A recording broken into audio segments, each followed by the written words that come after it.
കഴിഞ്ഞ ദിവസം ഞങ്ങളുടെ റിലേറ്റീവ് കുറച്ച് കട്ട് പീസസ് ഇരിക്കുന്നുണ്ട് നിനക്ക് വേണോന്ന് ചോദിച്ചു. കേട്ടപ്പോൾ ആദ്യം ഞാൻ ഓടി, കാരണം കട്ട് പീസ് ഒന്നും എനിക്കൊരു വികാരമാണല്ലോ. ഐശ്വര്യമായിട്ട് കൊള്ളാമെന്ന് പറഞ്ഞാൽ ഇന്ന് കയ്യോടെ എടുത്തു. 260 രൂപയായിരുന്നു പെർ മീറ്റർ. അതിൽ ഒരു പീസ് മാത്രം കുറച്ച് ലെങ്ത്തിലും വിഡ്ത്തിലും ഒക്കെ കിട്ടി.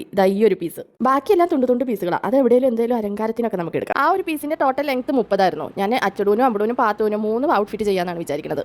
ടോട്ടൽ ലെങ്ത് 30 ആയതുകൊണ്ട് തന്നെ ഒരാൾക്ക് ലെങ്ത് 10 കിട്ടും. അങ്ങനെ 3 പീസും കട്ട് ചെയ്തു. ഇനി നമുക്ക് ഷോൾഡർ സ്റ്റാപ്പ് കൊടുക്കാനായിട്ട് ഒരു 6 പീസ് വേണം, അതും കട്ട് ചെയ്തെടുത്തു. ബാക്കിയുള്ളത് ഇത്രയും തുണ്ടാമണ്ട് പീസുകളാണ്. ഇതിന് കുറച്ച് അരിപ്പിലത്തെ പരിപാടികളും കൂടി ചെയ്യാനാണ് വിചാരിക്കുന്നത്. അതിനായിട്ട് ഒരു 4 ഇഞ്ച് വീതിയിൽ വലിയൊരു പീസ് ഞാൻ കട്ട് ചെയ്തെടുക്കുന്നുണ്ട്. ഇനി അത് ഫ്രണ്ടിൽ മാത്രം ഒരു പ്ലീറ്റ്സ് പോലെ കൊടുക്കാനാണ് വിചാരിക്കുന്നത്.